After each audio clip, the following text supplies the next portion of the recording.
மனிதருடைய மனதை ஆட்டுவிப்பது பயம்.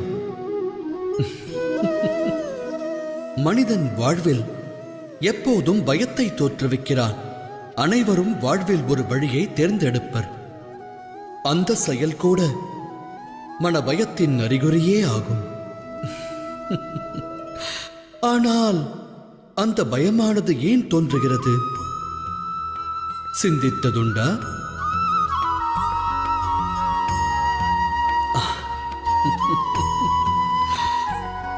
பயத்தின் அர்த்தம் வருங்காலத்தை பற்றிய விபரீதமான கற்பனையே. காலத்தை கட்டுப்படுத்துவது யார்? அதை கட்டுப்படுத்துவது நாமோ நமது விரோதியோ அல்லது இன்னொருவரோ கிடையாது. காலமானது இறைவன் ஆணைப்படி நடப்பதல்லவா? அவ்வாறு இருக்க தமக்கு ஒருவர் இன்னல்களை விளைவிக்க திட்டங்களை வகுப்பார் என்றால் உண்மையில் அவரால் தமக்கு இன்னல் விளைவிக்க இயலுமா? இயலாது.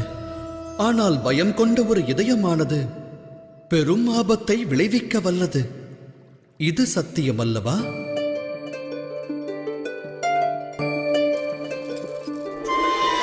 விபரீத வேளையில் பயம் கொண்ட மனது தவறான முடிவை எடுக்கிறது.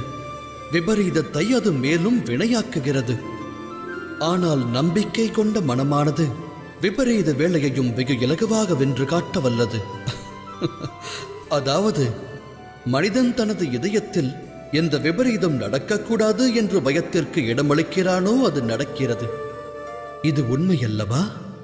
சிந்தித்து செயலாற்றுங்கள்.